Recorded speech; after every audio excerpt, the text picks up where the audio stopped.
સુરતમાં ગરમીનો પ્રકોપ યથાવત શહેરમાં 39 ડિગ્રી તાપમાન નોંધાયું। છેલ્લા ઘણા દિવસથી તાપમાન 40 ડિગ્રીને પાર હતું। હવામાન વિભાગની આગાહી અનુસાર તાપમાં ઘટાડો। સુરતમાં ભેજવાળા વાતાવરણના કારણે અસહ્ય બફારો।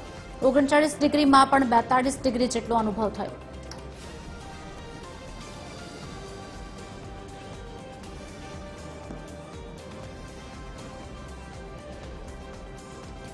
आज अंगे વધુ વિગત આપશે સંવાદદાતા દિવેશ પરમાર સુરતથી લાઈવ જોડી ચૂક્યા છે। દિવેશ, અત્યારે હાલ સુરતની સ્થિતિ શું કહી રહી છે? કેટલી ગરમી પડી રહી છે અને અત્યારે હાલની સ્થિતિ વર્ણવશો?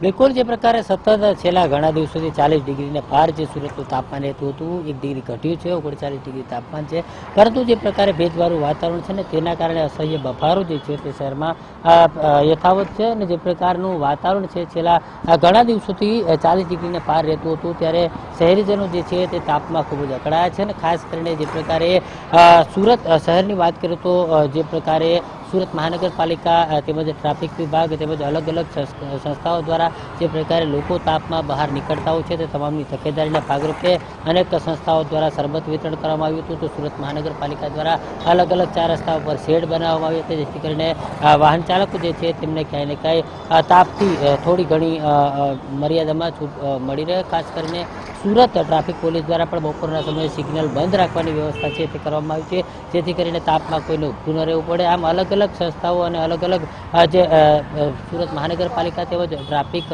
पोलीस जे छे तेमना द्वारा अलग अलग व्यवस्था करवामां आवी छे। साथे साथे जे प्रकारे अलग अलग संस्थाओना कार्यक्रमो छास वितरण शरबत वितरण ते पण करवामां आवी रह्युं छे, कारण के जे प्रकारे सतत ताप पड़ी रह्यो छे ने तेना कारणे लोकोने तेमां जे प्रकारे राहत मळे ते माटे थईने आ प्रकारनी कामगीरी करवाती होती। अने खास करीने सूरत आरोग्य विभाग તેમજ સુરત સિવિલ હોસ્પિટલ દ્વારા પણ તાત્કાલિક અસરથી જે પ્રકારે તાપ પડતો હતો તેના લઈને અલાયદા વોર્ડ પણ શરૂ કર્યા છે અને અલગ અલગ જે પ્રકારે હીટ સ્ટ્રોક તેમજ લૂ લાગવાના કિસ્સાઓ બનતા હોય છે તેમાં તાત્કાલિક લોકોને સારવાર મળે તે પ્રકારની કામગીરી પણ કરવામાં આવી રહી છે। સાથે સાથે આરોગ્ય વિભાગ દ્વારા બપોરના સમયે બહાર ન નીકળવા માટે થઈને પણ લોકોને સૂચના આપવામાં આવી રહી છે। સાથે સાથે જે દર્દીઓ હોય, મહિલાઓ હોય, વૃદ્ધો હોય અને બાળકો હોય, આ તમામને બપોરના સમયે બહાર ન નીકળવા માટે સૂચના આપવામાં આવી છે। તેમજ યુવાનો જે કામ અર્થે બહાર જતા હોય તેમને ફરજિયાત ઠંડા પીણા થોડા અંતરે પીતું રહેવું અને પાણી પીતું રહેવું તે પ્રકારની માર્ગદર્શિકા જે છે બહાર પાડવામાં આવી છે અને લોકોને પણ સલાહ આપવામાં આવી રહી છે કે વધુ પડતું તડકામાં બહાર ન નીકળવું। એટલે એકંદરે કહી શકાય કે જે પ્રકારે